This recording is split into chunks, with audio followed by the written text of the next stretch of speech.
Gotta admit them all. Yeah. Yep.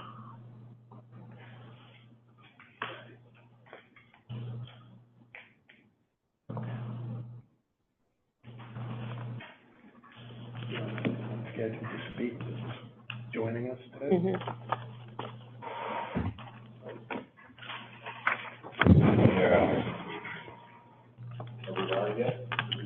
Is it recording? You're all yes. All right, good afternoon all. Welcome to the June 10th, 2025 Albany Housing Authority Board of Commissioners meeting.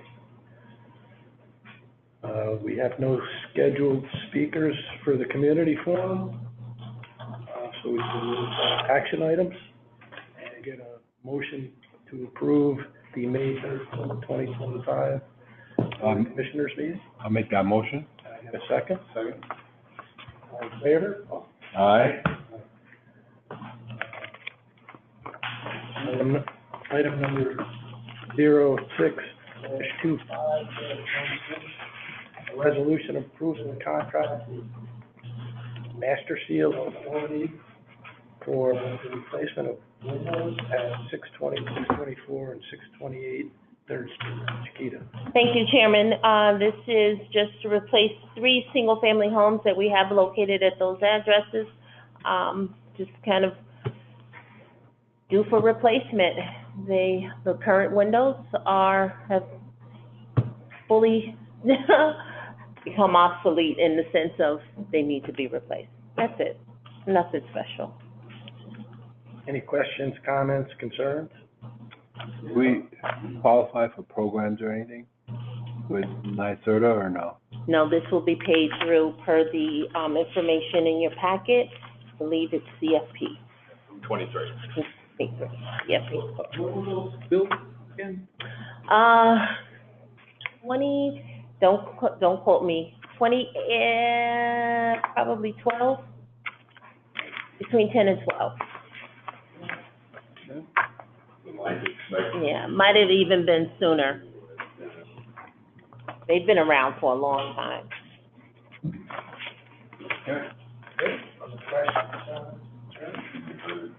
Motion to approve. I think it's the fact.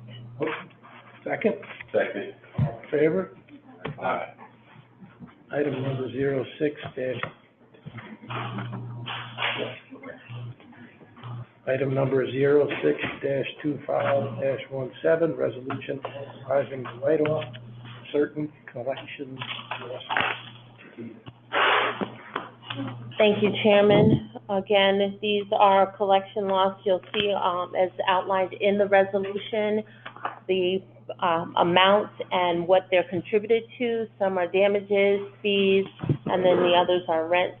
These loss are according to the federal as well as the component units. These are receivables or fees in which we were unable to collect where units were vacated.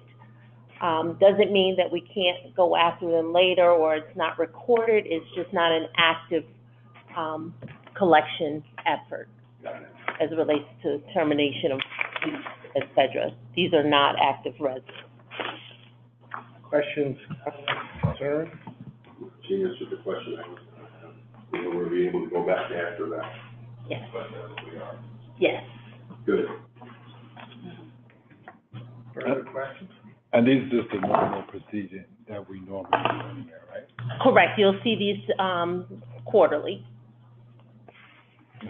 Okay.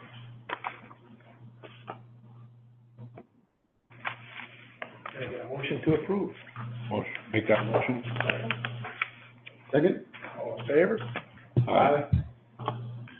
Item number 06-25-18, resolution approving budgets for Housing Development Fund and Lark Street, or Lark Drive, Sotheby's LTD, year ending June 30, 2026.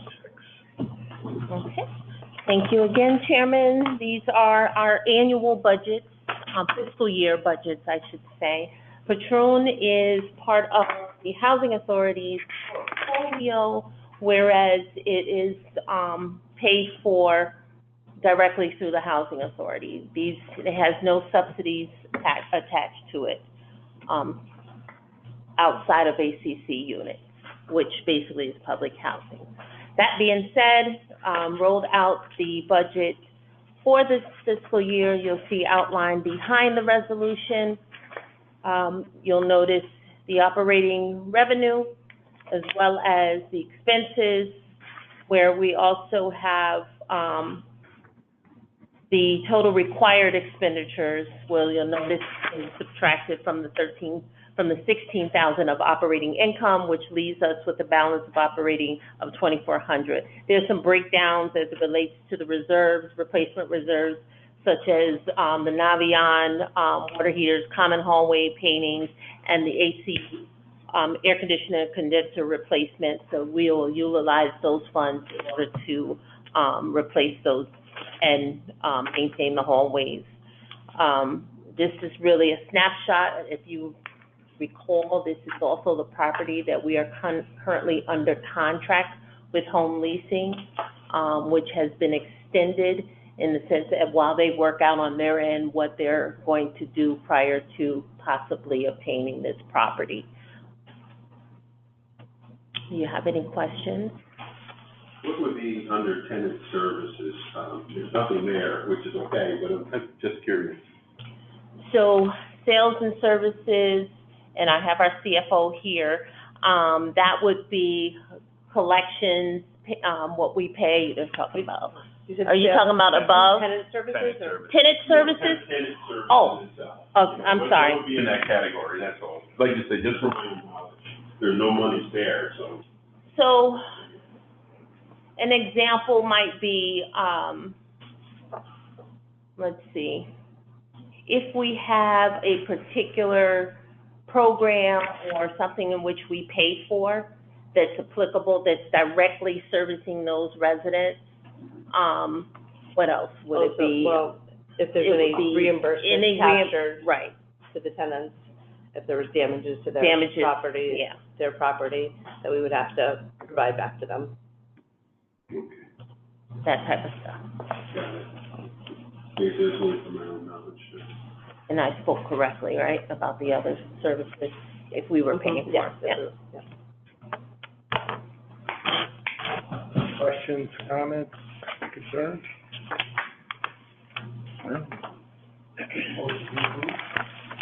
Motion made.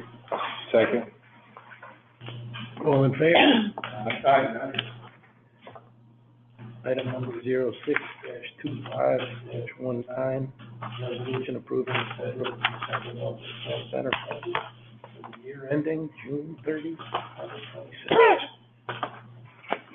Thank you, Chairman, again.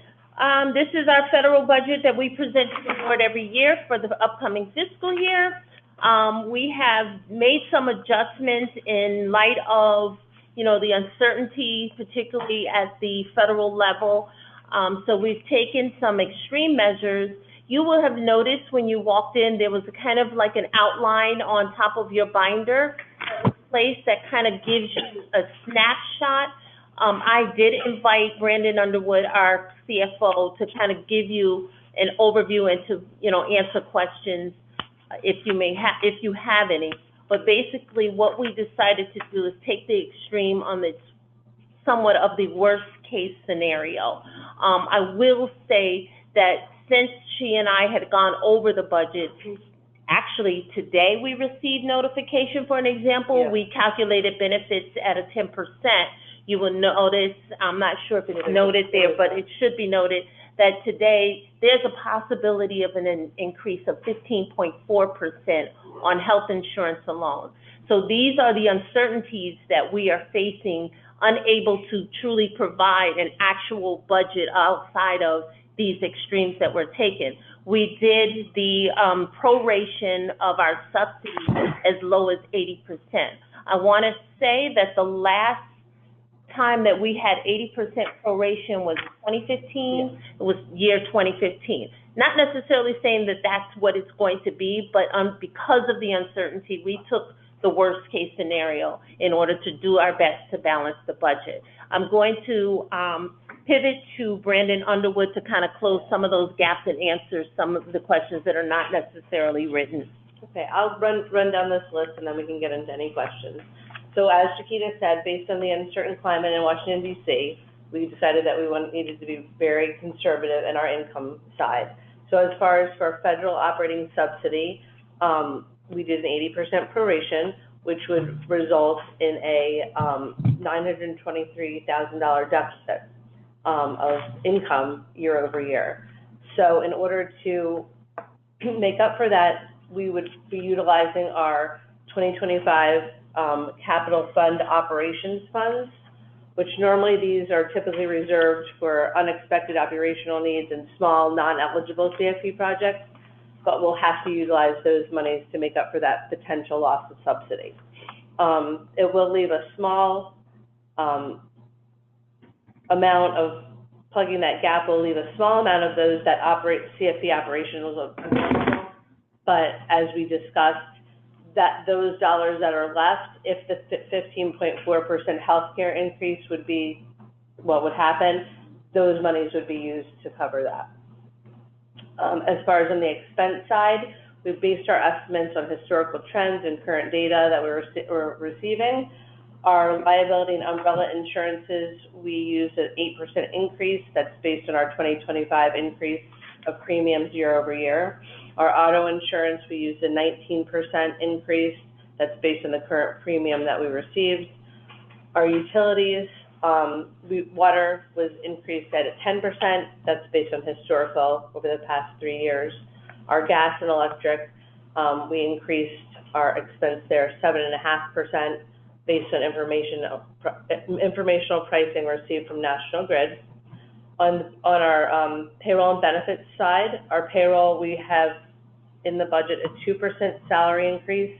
This is down from the 3.15%, which took place in 2025, which was in the approved union contracts.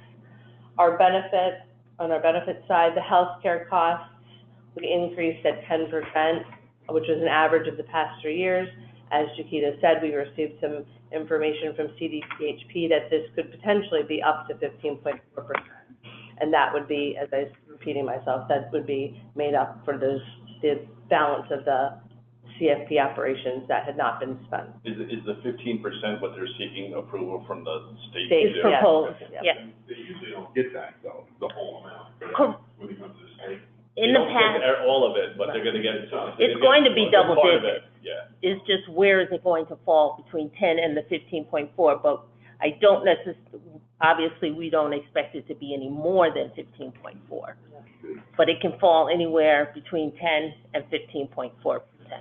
We just don't know, so we have to plan as if it's going to be 15.4. Are we ready for questions, or are you still finishing? Just one more, and then the dental vision, we did a 3% increase, which was based on the past 2 years historical. So any questions? So going back to, are we stuck with CDPHP? Pardon me? Are we stuck with them? Currently our broker is out, looking for options. However, CDPHP will continue to be an option for employees. So to answer your question, yes, we are, but we are seeking alternative, health insurance, in order to provide options and hopefully might come in a little cheaper. But it really depends on whether employees want to go with those options, if we find any. So you don't care, like only one brand? Currently now, yeah. Oh, okay. I'm sure the employees would be, happy to have a choice. Yeah, it all depends on what they're gonna offer, and, it's really based on the individual family's needs.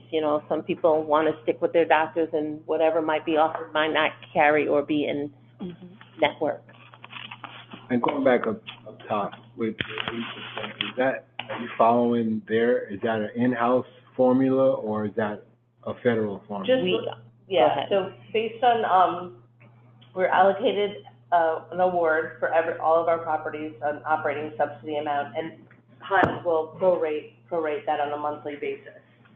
So looking historically back over the years, we were, just not knowing what's going on, all the conversations, the information from FADA and SAFA that we've been reading about all the cuts of funding, the possibility of it moving to state and not knowing what that would look like. We just wanted to be as conservative as possible. So, we scaled our proration back to 80 cents, which would be 80 cents So of the dollar. basically, not to cut you off, but basically, we're planning for the worst-case scenario because of the uncertainty. And as she touched on, and I'm not sure if, I can send you some of that information, but there's talks about the federal government removing our programs from the federal level and transferring them all to the state, which then can create additional concerns, because that comes with a whole nother, criteria, decisions, et cetera. So we are planning for the worst case scenario. Chairman? So we're stomaching through 2025, which is fine, but 2026 is gonna be a problem if we have. Well, we will still get a CFP award in 2026. Right. And there'll still be a portion that we would be able to utilize once again But the backstop is the CFP. right, Right. considerably diminished if we're taking funds from the offset. Well, you're always allowed to use 25% of your award can be used towards operations. So in 2026, we'll receive the award for 25, our CFP award was $4.3 million. Yeah. Which is similar to previous years. So we would anticipate to be in the same dollar amount for 26. And unless they change regulations totally, we're allowed to use 25% of that. Yes. All right. But to your point, I want to make it very clear, because to your point, the more we do development and the more we remove public housing properties, the less CFP we get. Right. Yes. So that is also something that we have to consider as we continue to move forward with development. Say developments such as the properties up in Ida. Such as Robert Whalen, for an example, which is still a public housing. We're currently working with Steamboat Phase 2, but I'm looking for the future as we look at, Robert Whalen, Townsend, Westview, and their physical needs. These are things in which we have to consider. Don't know what the future brings, but right now the fiscal budget that's being presented is 25, 26 up until the end of June, and then we will be looking at the 26, 27 fiscal year. But it hopefully will continue to have those CFP funds coming in. Again, it's a matter of uncertainty. What are the actual costs for insurances? Insurances for, Auto liability, what are we actually paying? well, depending on the property. So Do we have like an overall number, how much? I understand your question. I'm just trying to come up with a number. Unfortunately, I don't know, but it's over $1 million. Yeah, I'm just trying to figure. Well over a couple of million if you add them all. Yeah. So we're talking about roughly $200,000 in increase in premiums? Possibly. It could be even more depending on the location. Yeah, depending on the location. It's significant. Very much so. And so, I guess what I would ask. And just further on that, sorry, Mark, I'll get to it.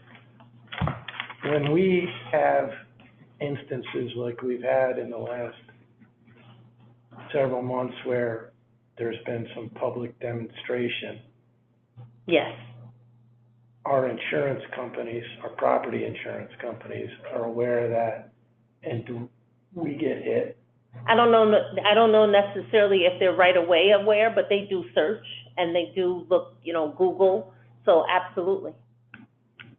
I think that's something we all have to understand pretty clearly. When those things happen, it affects our bottom line pretty dramatically.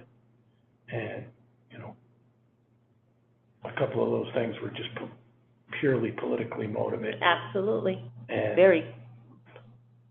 and untrue. We have to do our part to discourage that as much as possible.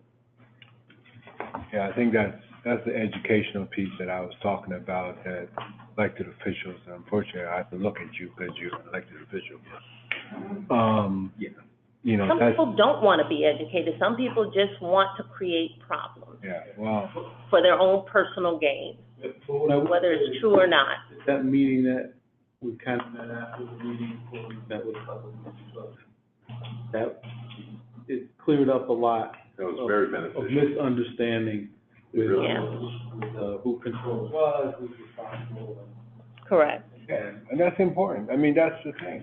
And to the commissioner's, chairman's point, I mean,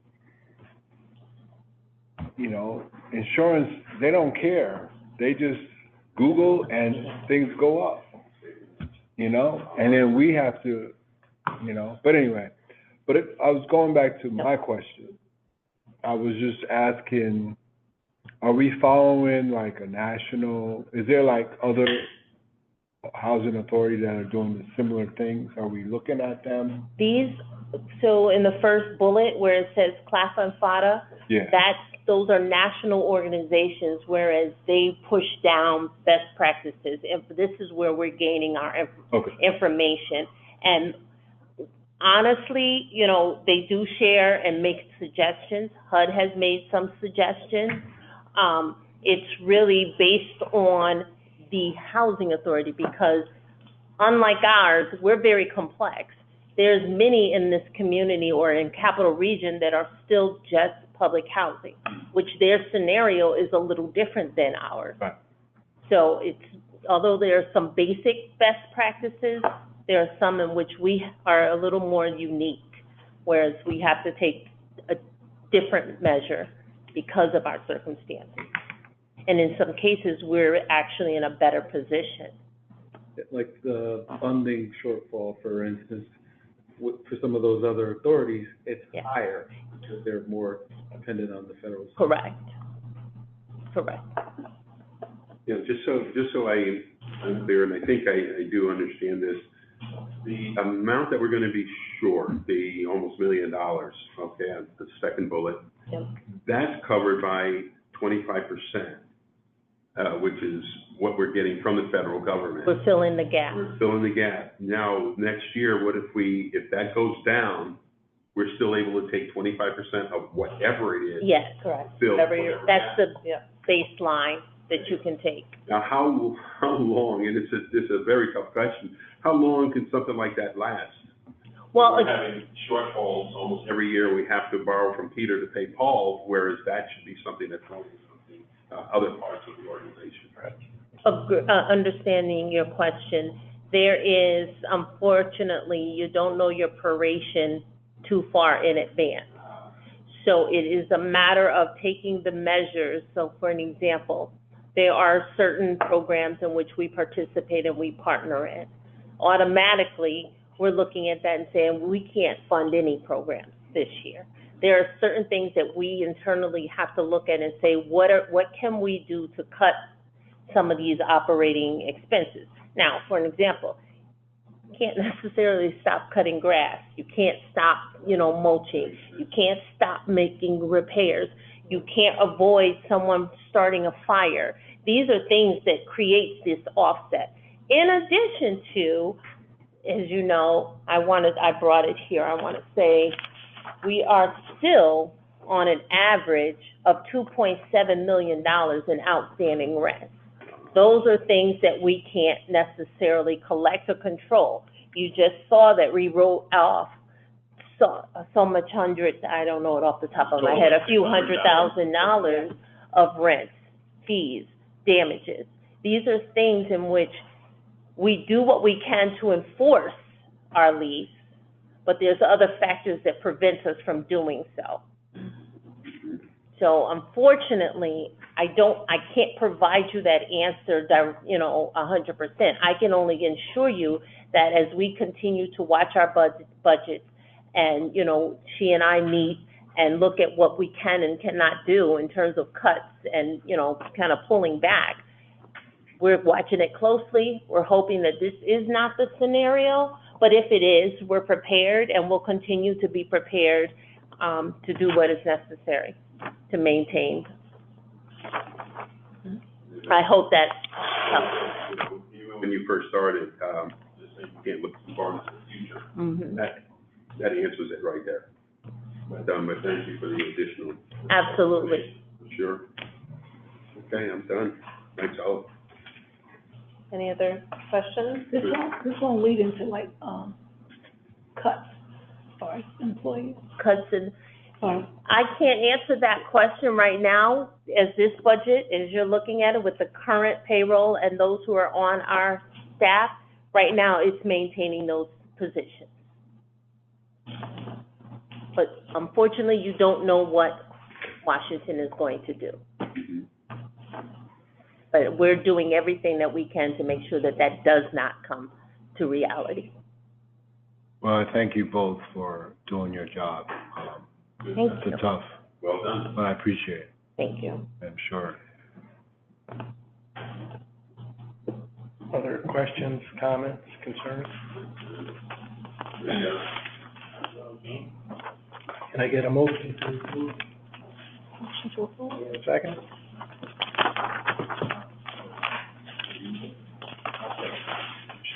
Thank you. I don't know. All in favor? Aye.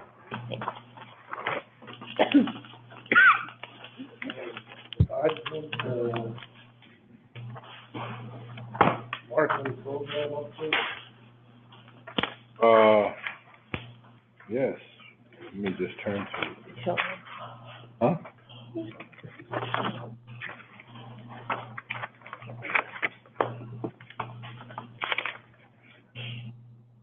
Yes, so, again, food distribution, actually, I was helping out with this past one. They just gave out, 300 families benefited, 5,000. You know, it's all in the package, but, you know, I saw in my own eyes that people are appreciative of what we're doing, distribution. So I want to kind of give kudos to your resource center. Because again, one of the things that I want to understand, they have their ears to the ground and they know what the needs are, and so that's what they're doing.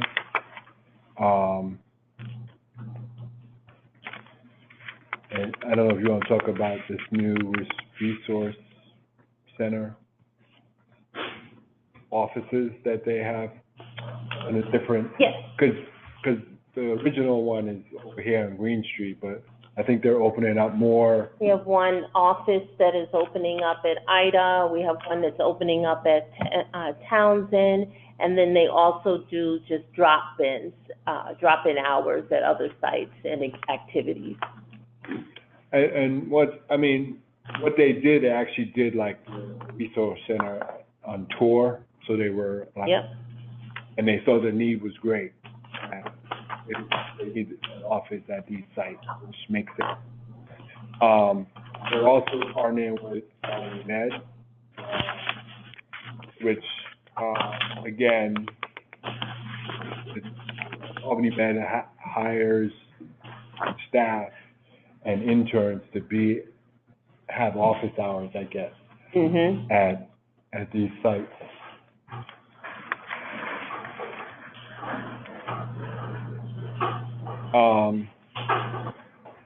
And they're still partnering with National Grid, and Anchor Health, which works with a lot of our seniors. Trying to see what else they put in here. Again, a lot of the stuff is in here, for you guys to read, but they're doing a lot of great things. Saturday is Juneteenth, and the housing authority's involved with that as well.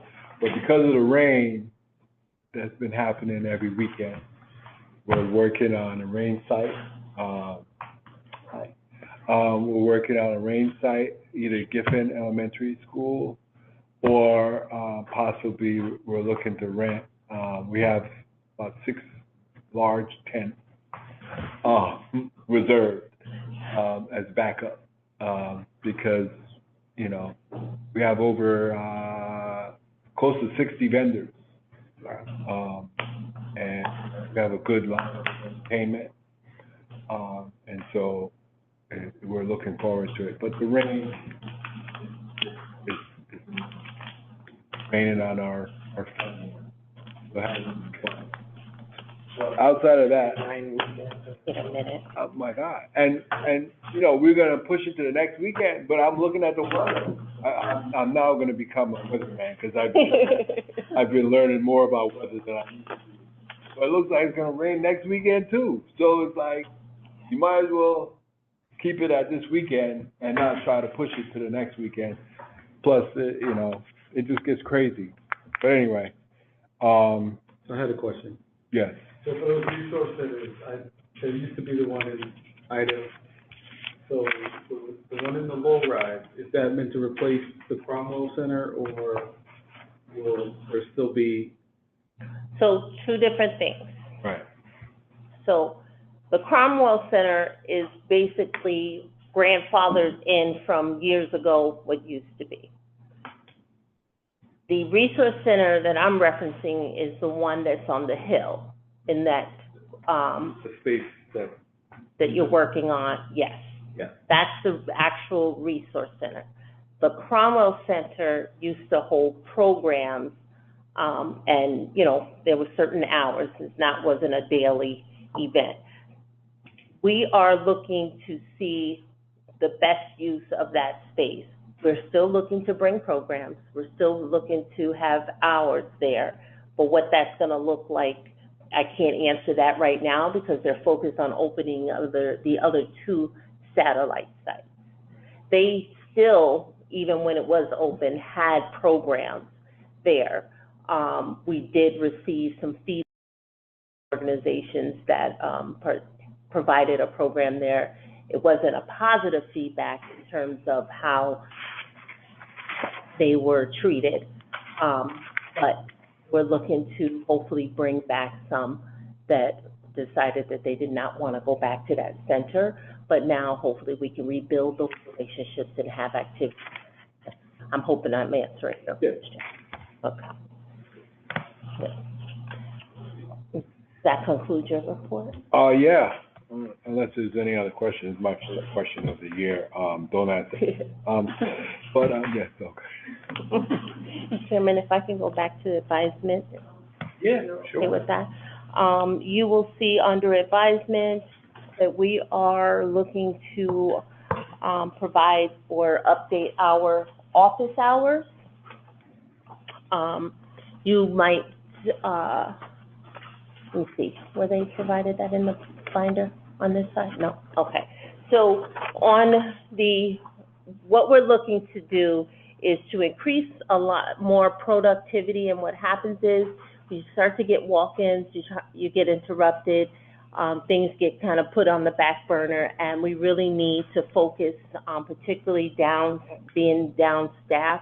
It is important that we focus on a case-by-case, make sure that we see it to the beginning to the end without interruption. That all being said, in a nutshell, we're looking Mondays, Wednesdays, and Fridays will open from 8:30 to 5.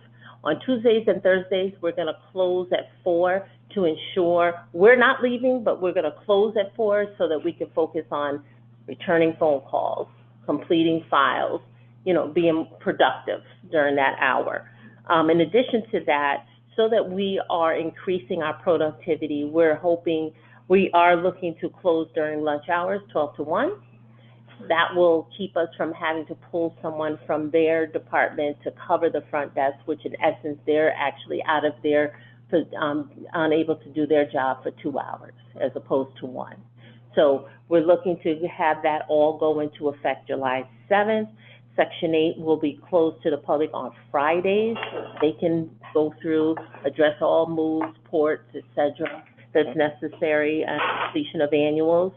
And in that being said, during those hours, we will have drop boxes, which we currently do, but we're also going to install another drop box at the reception desk. So if anyone comes during lunchtime, they will be able to insert their documentation there.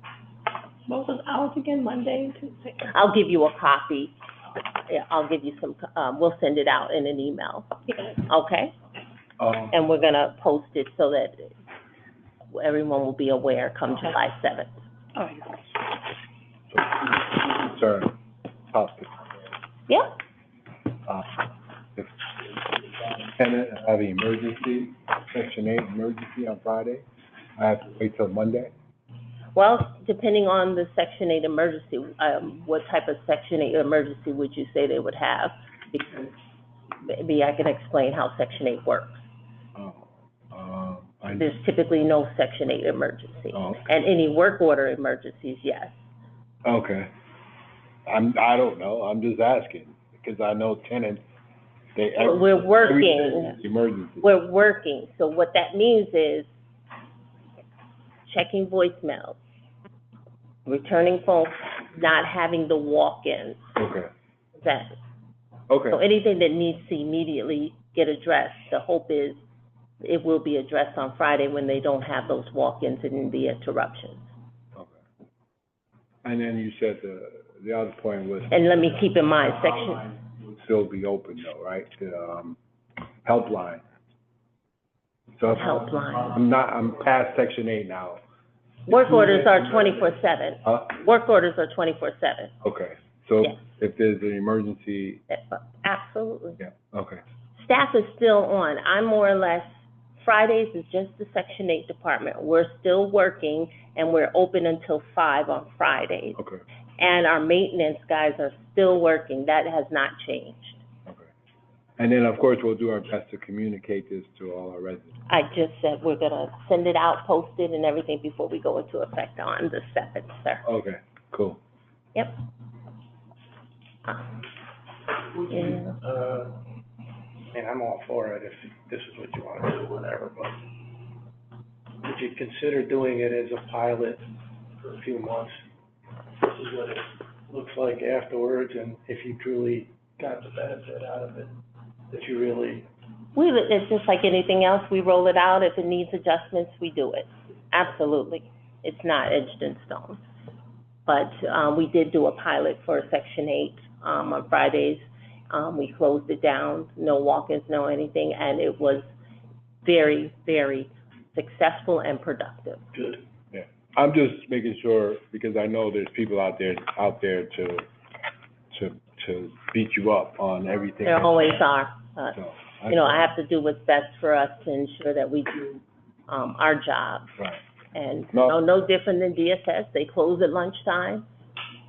People adjust their their calendars and things accordingly. Other offices close during, 12 to 1, and some offices, including other housing authorities, close earlier than we do, every day. So, And some people are still on work remote, which I don't. yeah. So that's that advisement. Just wanted to point out, I think it's important, just to touch, and we have touched on it, but, the vacancies, like for an example, you'll see Townsend has a pretty high vacancy. What we have found in the past that many people, they don't like the location. Nothing we can do about that location, unfortunately. So we had some challenges there, but we continue to work and try to figure out some creative ways to make it more appealing as best we can. But unfortunately, people gravitate to the front door. At wall, we've done everything that we can in terms of trying to keep people from being able to sit along that wall by moving the iron gate as close to the edge as possible. But it does create challenges, and that corner is not as appealing for anyone who wants to call that home, so it's not easily sold. So those are some of the reasons behind that. Townsend's on a corner of Central and Henry Johnson. Oh, and the wall is, Yeah, just a with the, focus. yeah. I think it's the changing of the neighborhood when we have Woolworths and those stores. It's just just changing with the bars you have and the different trend settings.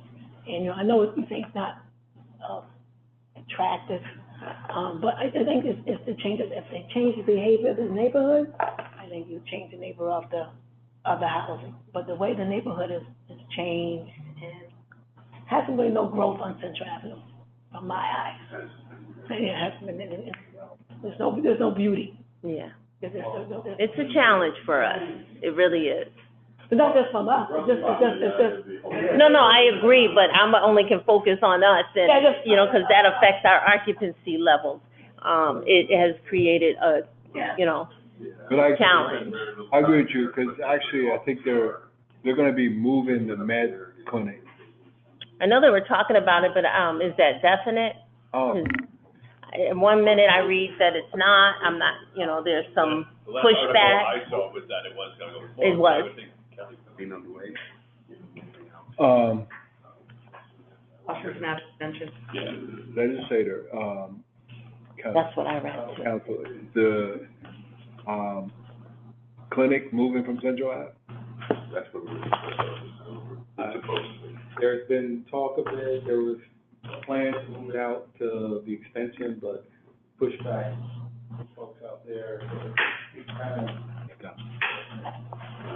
they don't know now. That's what I thought.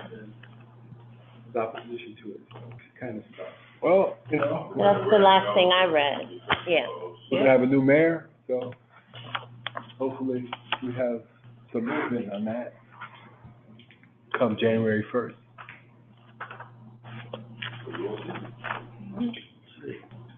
Okay. Yeah. Any other advisements? No, I think, we continue to plug along, watch the numbers, and adjust accordingly. Still moving, with plans for phase 2 of Steamboat. Just watching the numbers again with that, development project as well, making sure that hopefully we come within budget, that's acceptable. We're waiting on the construction budget right now, just to see what that comes in as, and that will be a huge factor on what our, budget looks like. So I'll keep you posted on that. Yeah, that's all we can do. So uncharted times, just very uncertain. Anything else?